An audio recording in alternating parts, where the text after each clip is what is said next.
What's up, everybody? Hashtag 40 Acre Addicts. I'm your host, Steven, joined by my co-host, Henry. And we are back for a spring recap and NFL draft updates. So, y'all all here like we are? Yes, sir. What we're going to start with, Steve-O? What we're going to start with? A lot to say. Well, I'll go ahead and get this ball out of my hand, and we'll start with that. Everybody, y'all need to tune in for the video of Henry Gatlin deboing little kids about the way, a mosh pit of little kids to get Bijan. Oh, excuse me. It's too early, y'all. Bijan Robinson's autograph, and then David Bendis. Yes, sir. Yes, sir.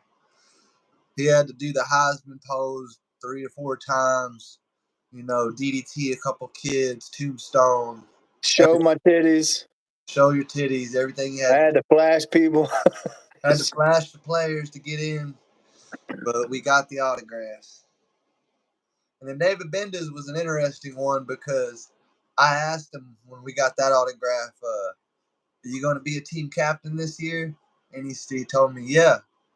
Next thing you know, he's doing the post-conference interview on Longhorn Network. He's doing the team interview. That's actually the legit one with Steve Sarkisian, Quinn Ewers, and David Benda, which showing who the 2 team captains are on offense and defense, and that's Quinn Ewers and David Benda. And then you hear it from Sarkisian's mouth itself. David Benda's our guy on defense. Yep. He's our dog. And to get a legend like Bijan on this, thank you, Henry. You're welcome. It was a good day. It was a real good day. Yes. Lessons for all y'all out there. Don't drink the night before. Facts. You'll be hurting all game day. And your mama might just be there in your ear the whole time. Just to let the viewers know, that would be my son, Memphis Gatlin, with Trey Owens pre-spring game. Yes, sir. Before Trey Owens balled out. Yep. And it's insane how he played. How do you beat Arch Manning? How do you beat Arch Manning? Just like that, you got a Ryan Wingo on your team.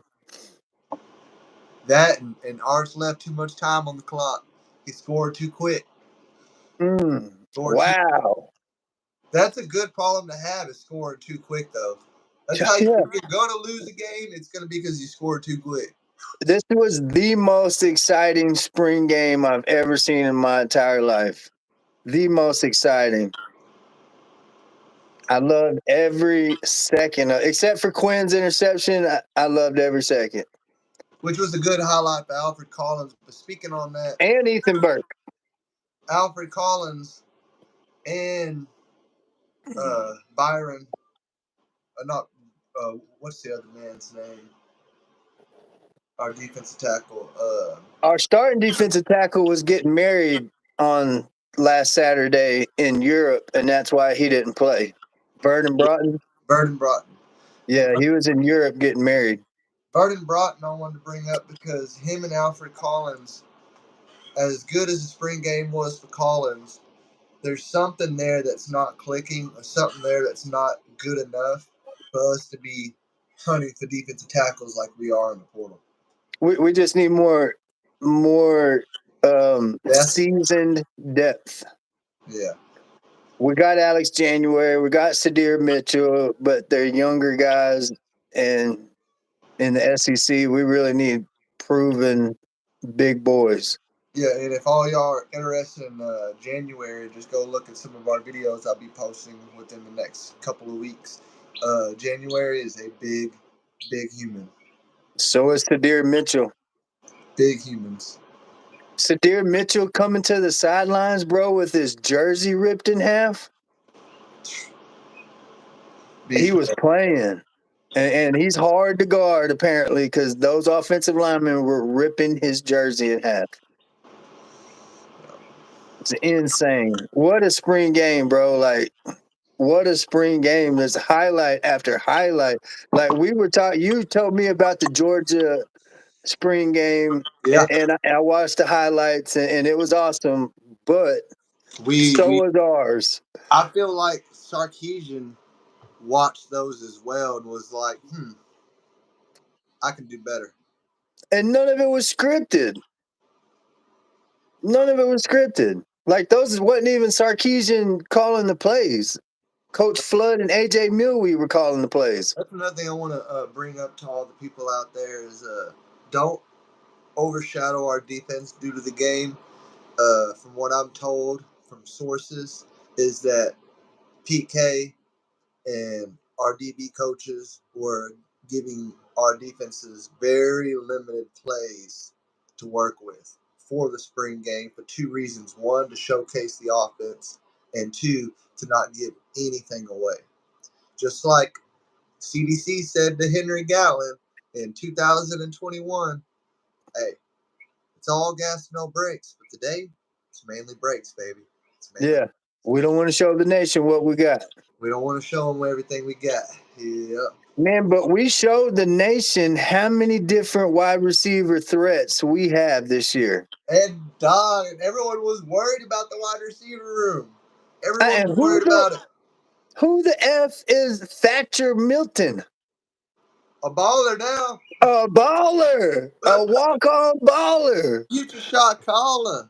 Come on, Thatcher, let's go. 3-inch NILs on the Impala. Come on, bring it. Yeah. Man, that boy started the game off with a touchdown. Like, who are you? We got turkeys over here flexing like a motherfucker. We seen that number 49 running across the field, and we're like, wait, who the F is that? Where did he come from? I don't know his name. Like, I know everybody's name. Why don't I know his name? Sometimes it's just one of them things. Yeah. Man, that's just the better Sark recruits, the more competition that is there, and the better our boys are going to be. Like, it's insane to think what Sark has done since his 5-7 season. It's insane. It's an example of giving a coach the proper time. Don't bring in coaches like they did Frost at Nebraska, bringing them in 2 years, and after year 2, the second game into year 3, we're giving them the boot. It's not how you do it, man. I know today's football with the portal, you can transform a team pretty quick, and Deion's going to show that this season. But Deion's also playing in what Josh Pate says is America's conference, because the Big 12 is going to be the most. Big 12 is going to be the most equalized across the board conference.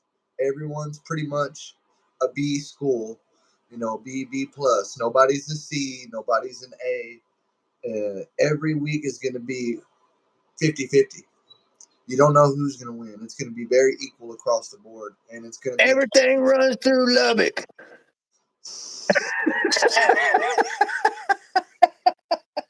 We saw how it ended for that man. That was like a game of Hangman. Everything runs through Lubbock. Lubbuck. Okay, he's hung. If shooting yourself in the foot was a person,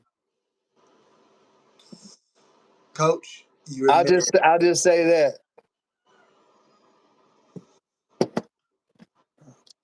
I got a question for you, because it was an interesting one to me, because it falls back to a lot of reasons why I wanted to ask this question. The starting of it was during the spring game, one of the kids that was completely mosh pitting in front of me and cutting off my opportunity to get autographs, asked the lineman, what advice do you have for a high schooler trying to make it to college? And he told him, grind hard and all that, etc., right? What would be the best advice from you, having a father as a coach, being a coach, and knowing coaches, and being as much involved in the sports as you are? What would be the best advice from you to anybody out there watching on being a coach? Put your head down and grind. That's what it takes. And you got to have heart. You can't just rely on talent alone. Yeah, just grind, bro. Grind. If the man next to you is running 10 sprints, you go run 14. No. I think you're getting the wrong perspective. I meant what advice do you have to people who are wanting to be coaches?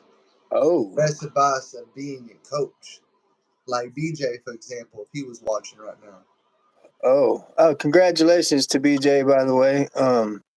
Boy, we've been watching you since high school now. We got to keep showing him love. Come on.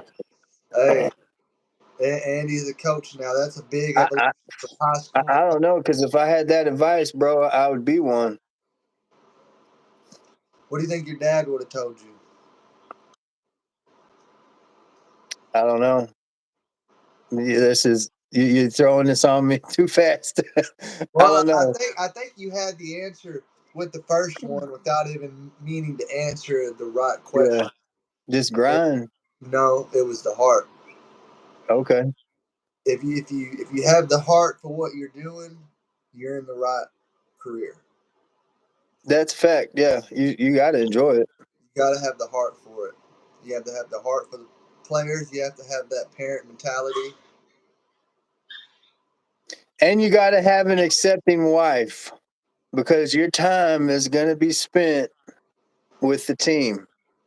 More than your own family. More than your own family. So you got to have. And that starts nowadays. That even starts at the high school coaching level. Bro, we got 5 viewers. Huh? Y'all let us know where you're from, all 5 of you. Yes, sir. Go ahead and comment down below. Yeah, check out our highlights from the spring game. There'll be plenty more to check out in the following weeks. A lot more. But yeah, I feel coaching and all, you have to have the love for the game. You have to have the love for the players. And if you don't, it shows and you don't last. And you got to know people too, bro. You really do. Well, that comes with the years. Because every head coach starts off as a position coach. Or high school. Yeah. Yeah. And then you work your way up. And as you're working up, honesty, integrity, and heart will get you connections. It's what's going to build those relationships between other high school coaches. You go to the next level, between other college coaches, and etc. What's up, Adam? Hook 'em. That's a brooder if all of y'all are wondering what's behind me. Got them chickens and turkeys and geese. It's turkeys right now, but they're escaped and flexing on me wherever they are. Turkeys. Oh man. So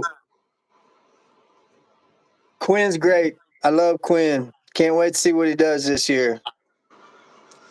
Yeah, and but we might have the best backup in the nation. One of the best backups in college history. Because I don't even think Peyton or Eli themselves, when they were backups in their times in college, looked this good. Nope. That boy was flawless. I mean, let me put it this way. When there was no receivers open and the defense actually was up to par and the pocket was collapsing, there was a tiny smidge of a hole between the center and the guard. And somehow Arch squeezes through it, picks up 15 yards for a first down. And at this game, he's playing touch. Yeah. So all they have to do is touch him.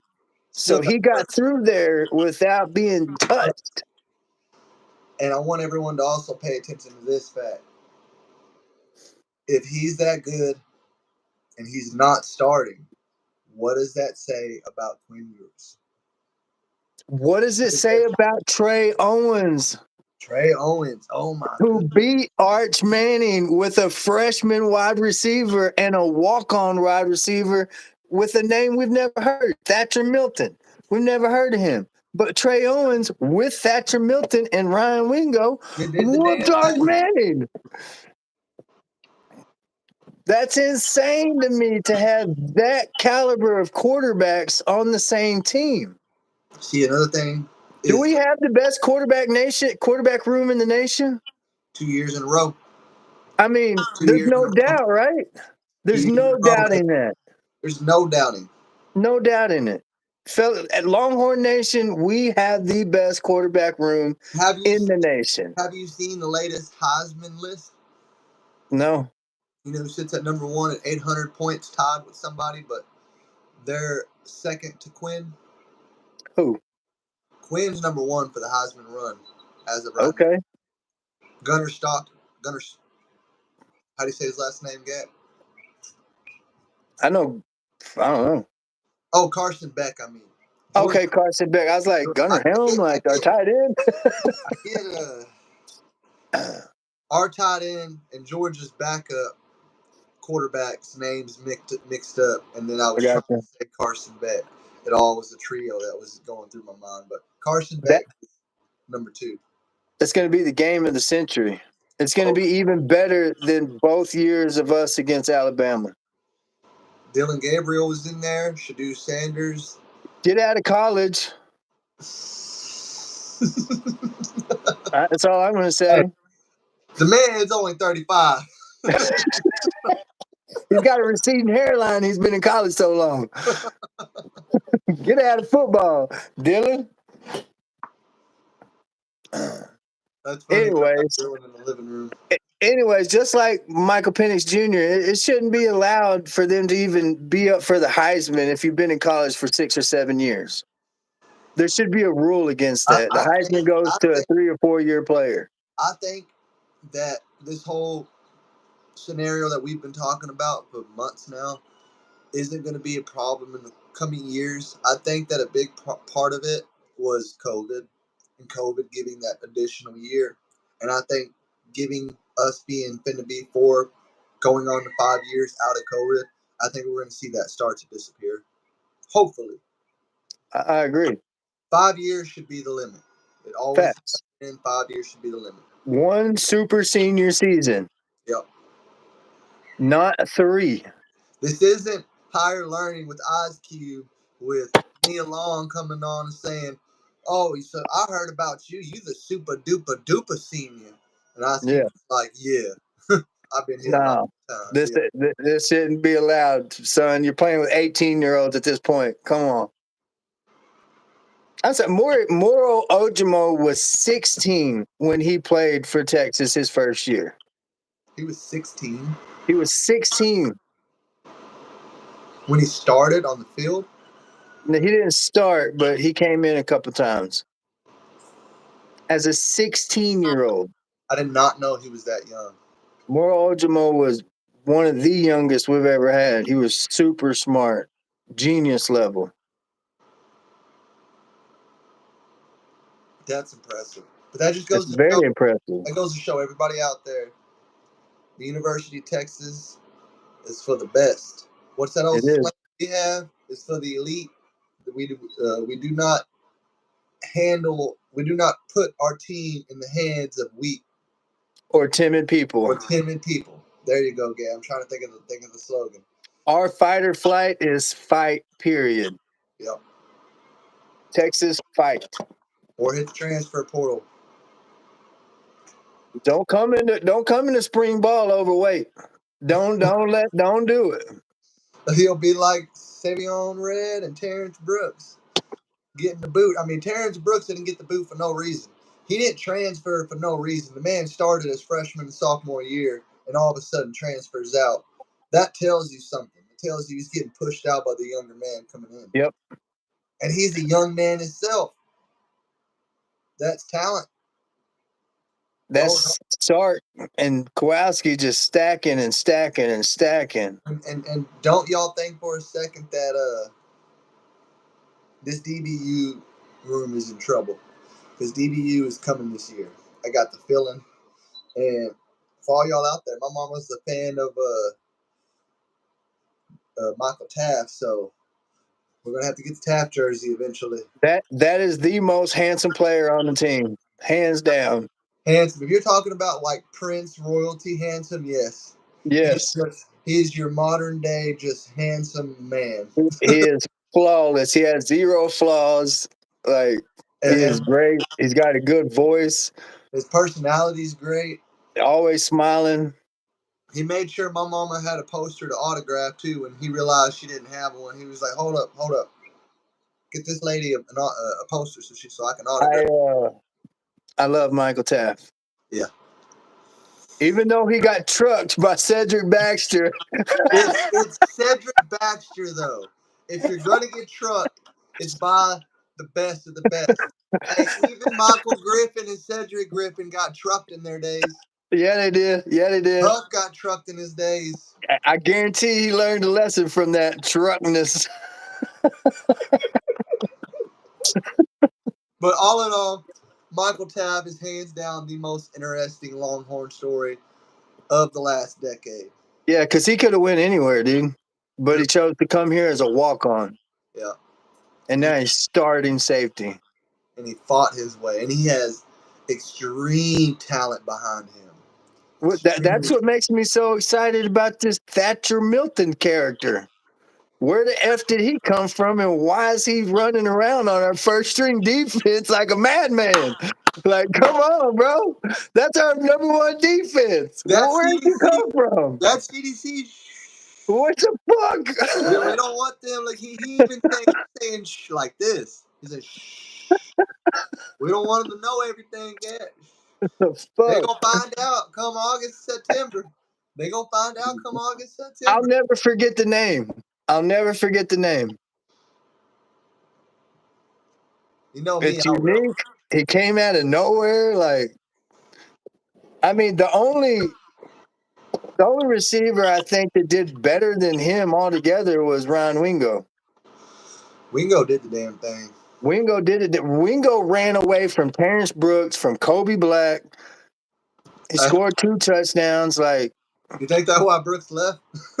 I mean, probably, bro. He embarrassed him. And he's a freshman. You're a junior, bro. You just let a 5-star freshman run around you all game. Ryan Wingo did what he wanted to do, which is why he's made my personal starting 3 wide receiver.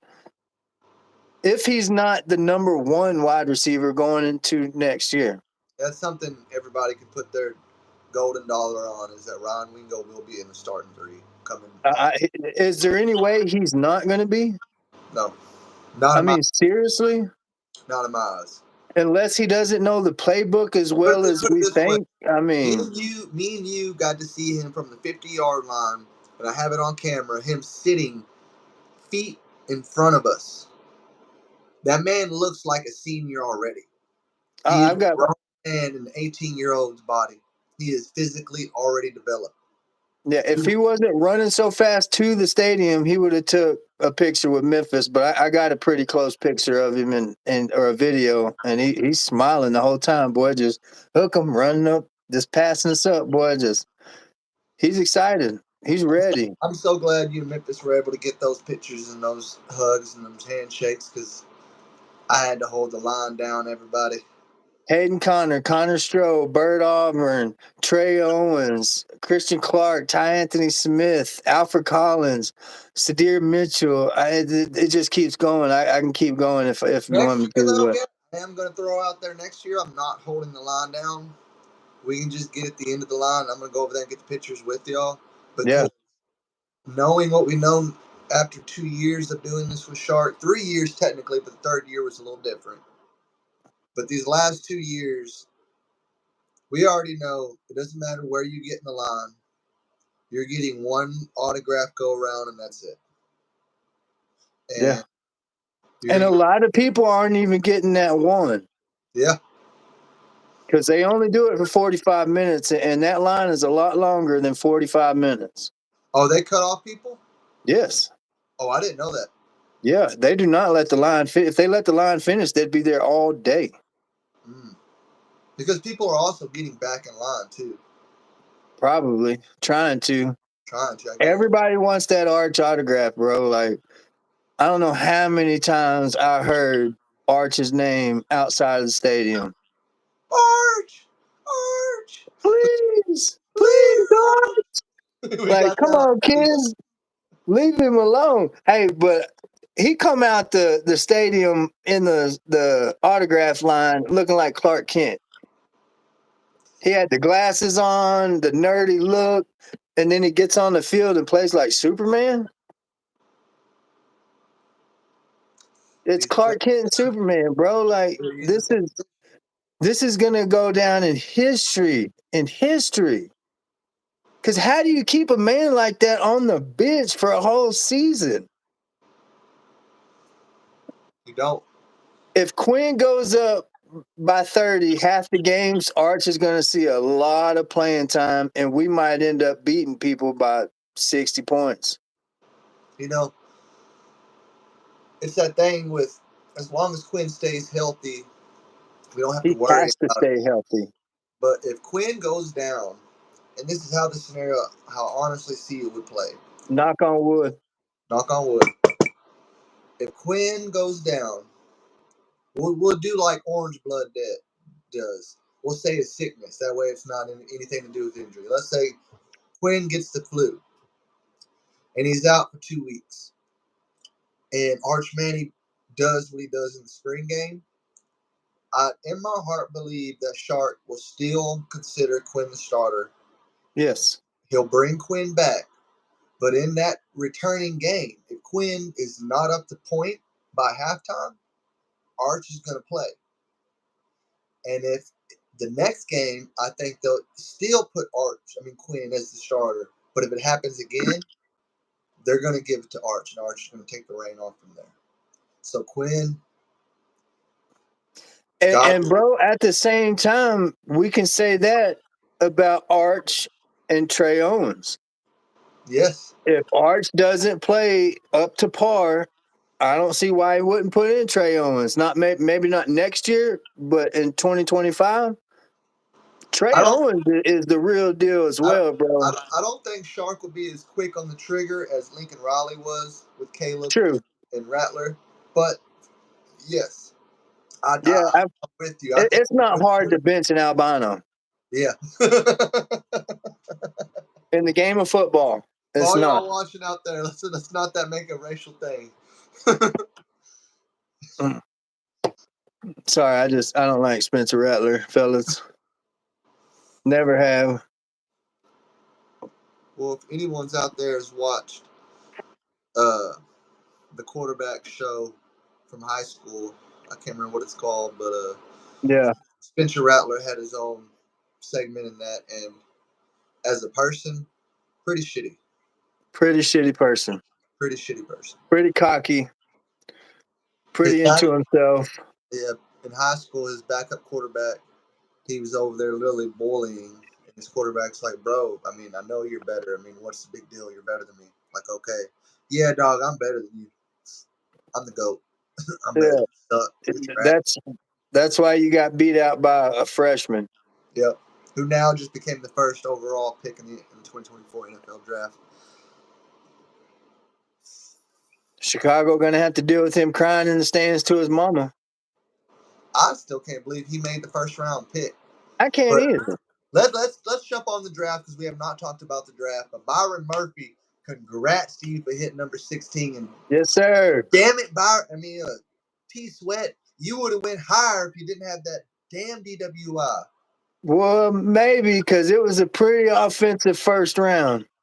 But 2 defensive players being taken at that early stage, and Byron Murphy was the second one. You're not telling me Sweat wouldn't have went before him. Fact. Sweat was the better lineman, but he comes with problems. He comes with partying. Byron Murphy has at least off the field during this time shown that he can be responsible and take care of business. And I told you, like I said before, I was surprised LA didn't try to pick up Byron Murphy and trade up for a draft spot because Byron Murphy is a replica. And all y'all watching, mark my words, he is a replica of Aaron Donald. 6'1", 280, 290. Well, Byron's heavier than that. He's like 310. Almost solid muscle. Solid muscle. It was the strongest back I've ever slapped in my life last year. When I shook the man's hand and gave him the old hug, I felt the wing muscle of a bull. The of a muscle. full-grown bull. It was not human. It was. Yeah, anybody out there watching, if y'all have never seen these players face to face, even the small ones you're looking up to. Period. Michael Epps, I'll never forget. Oh man, my head was at this man's waistline. I think my most memorable one was Sam Cosme when I asked him to shake my hand like a man, and he dropped me to my knees. Like just fell. Like he crushed my hand. I was so thankful for it. It was great to see in person. Yeah, man. It's so much better to see these players, these young kids. Another thing, these last 2 years during spring game, we have not seen as much of the love from former Longhorns coming back and just in their free world clothes, ex-NFL players, former NFL players coming out and just showcasing themselves and giving out autographs. This spring game, dog, if you go read and watch, Boyd was there, Roach was there, Sweat was there. All of our players. Dicker the kicker. Dicker the kicker was there. And a lot of them were on the away sideline, so we got to miss them. But next spring game, my mother will not be there, and I will be going on the other sideline to get that footage that I should have this spring game. But yeah, I agree. I think we need to split up. Yeah. One of us take one side, one of us take the other. And my mother needs to stay with the ladies. I love my mama, but it's a guy's trip. I loved every minute of the spring game. I loved the pregame. I loved the postgame. Sarkisian's been a part of spring games as a player all the way to 25 years plus of being a coach. And he himself said this was the most greatest atmosphere at a spring game he's ever experienced. And the greatest spring game is we put up 69 points. Yeah, we're doing it again. Draft. NFL draft. I'm sorry. Oh, yeah. Yep. we're so hyped on the spring game. It was that good, everybody, that you can't stop thinking about it. So X went in the first round with Byron Murphy. So we had 2 in the first round, which is awesome. Yes. It doubled last year. If things would have went better during the combine and during the off season with Sweat, possibly 4. We screwed ourselves in that matter. I don't understand Adnan Mitchell's draft pick. I thought he would be a lot higher than that. Me and you both looked up the stats as it was going the night before last. 6 wide receivers, including Xavier Worthy, picked before Adnan Mitchell was even on the board. And that's insane to me, bro. Adnan Mitchell's the real deal. There's not. I couldn't tell you 6 receivers in college this past season that were better than Adnan Mitchell. I mean, come on, man. Clutch catches. But me and Gat do got to celebrate because me and Gat called it. Kansas City Chiefs wanted their new Tyreek Hill 2.0, the faster version of Tyreek Hill. Yes, sir. Yes, sir. Y'all look out. Patrick Mahomes got a target now, boy. He's got a rocket on the field. I thank all y'all for watching, too, because usually we don't go on this long on a day that we're planning on making a 10, 15-minute video. But with 5 of y'all watching out there, we're going to keep this going until y'all click off. Absolutely. Yeah, so, got a busy day, but we're going to keep it rolling. So it was Sweat in the first, and on the second day, Sweat went first, and then Jonathan Brooks, and then Adnan Mitchell. And it baffles me how JT Sanders is still on the board. That was the number 2 tight end in the nation. And we've done had I'm not going to put an exact number on it, but we've had at least 4 or 5 tight ends taken off the board already. Come on. That's It's insane to me. It's insane. But me and you know as well as anybody, looking at them high school recruiting stars, this shit is so inaccurate and so unmeasured right. How did Brady get overlooked? He was the last quarterback picked in the draft. Right. In 2001. The same thing happened with Sweat. The same thing's going to happen with Sanders. The team just got a first round pick for cheap. Really cheap. Really cheap. Sweat. JT Sanders he's for real, man. He's gonna do great in the NFL. He's super strong. He's got great hands.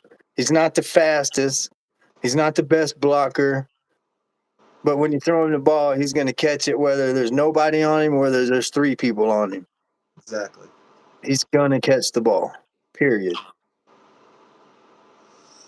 Yeah, it's one of them things that it's almost like the Longhorn curse. The NFL draft always does this bad. Always. Sark's turning us around, though, man. Sark's turning us around. He is. Because, you go back to the MAC days and you look at Colt McCoy and Jordan Shipley were drafted back-to-back in the 3rd round. How do you have Colt McCoy and Jordan Shipley drafted in the 3rd round in that year? That year, Jordan Shipley, that 2009 year, was the leading receiver in the nation. He gets picked 3rd round. And next year, let's say Quinn balls out. Let's say Isaiah Bond is our number 1 target next year. We got 3 potential first rounders on offense next year: Kelvin Banks, Quinn Ewers, Isaiah Bond. 3 potential first rounders next year. Sark's he's increasing every year. We were talking about it the other night. I was saying I felt like we'd have more first rounders next year than we did this year, and you had disagreed with me, and I didn't have a good argument to why my case was what it was. But I feel now I do. Okay. Quinn Ewers, 1st round. Banks, 1st round. Guarantee he might be the first overall pick, period. Honestly, Ewers and Banks. If Ewers has the season everyone believes he's going to have and he wins the Heisman, the Natty, you're talking about 2 top 5 picks off the board. Bam. Then you have, oh man, I had all these names listed earlier. You have our starting running back, Cedric Baxter. I think he'll get higher drafted than Blue just because he's the starter. I feel like Blue's going to get He's a sophomore. Holy shit. He's a sophomore. Okay, so Blue will get drafted. Blue will leave this year. Blue will probably be like a 2nd or 3rd round pick. As good as he is, he's probably going to be a 2nd or 3rd round pick, not being the starter. It'll be like a Roshan Johnson kind of scene. We could go ahead. No, you go ahead.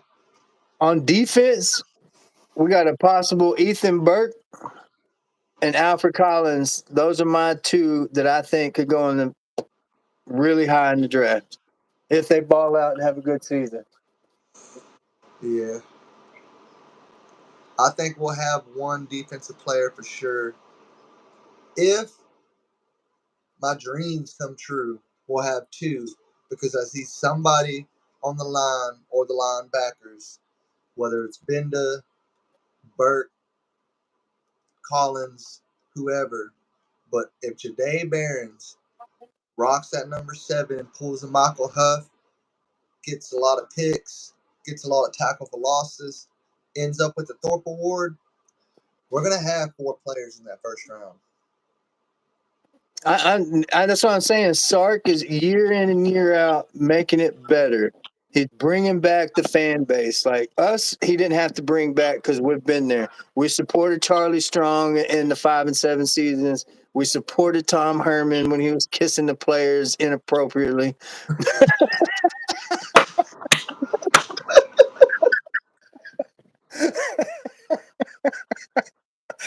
And now we're right there with Sarkisian. We're right there with him, rocking the boat. Man, it's been a crazy era. Yeah, CDC's. You can say CDC is the reason. In 100 years, we'll be looking back. Well, we won't be, but the country will be looking back at the teens as a rough decade for the Longhorns. Oh man, really rough. It was an era of Bama playoffs done wrong and etc. And an era of us crying physically at the games because we're that bad. We were looking at a Notre Dame game who was ranked like 9th in the country as Texas is back in 2016. That's how desperate we were. It's terrible. But we were right there the entire time. Never missed a game. Shane Buechele and Swoops winning the game for us. We were like, Texas is back. Nope. Uh-oh, we got a guest appearance. What up? What up, Bobby? Hey, Bobby, we've had about 5 viewers all video. Hey, you know what to tell them? Hit that like and subscribe if they want more content. Yeah. He said, yeah. Get your ass back over here, Bobby.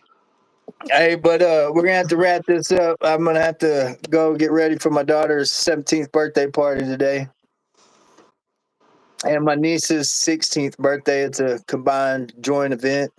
That shows you how long we've been Longhorn fans. We're that old.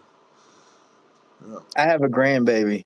Like we was watching these games when his 17-year-old daughter wasn't born. Right. Yeah. We were winning championships when she was born. When she was born, we were winning championships. When Memphis was born, we were going into our national championship season. That's right. And it's the jinx year. Yeah. I'm glad my kids, though they were born during a bad era in Texas football, they became the proper age when Texas climbed that mountain back up. Because now they're all going to be teens, and Texas is what it is, baby. Yep. All right. Hats off to the Longhorns this spring. Y'all did wonderful. We got a lot to talk about all summer long because of this spring game. We appreciate it. We appreciate Ryan Niblett's mama for taking that picture with me. Yes. We probably will be back tomorrow because we have more NFL draft to cover. So hit us up in the morning, a.m. Probably knowing us, 9 a.m. tomorrow live. Y'all stay in tune and do what y'all do. Hit that like button, that subscribe button. Please hit the subscribe button because we're lacking on that right now, big dogs. All y'all, hook 'em. Hook 'em.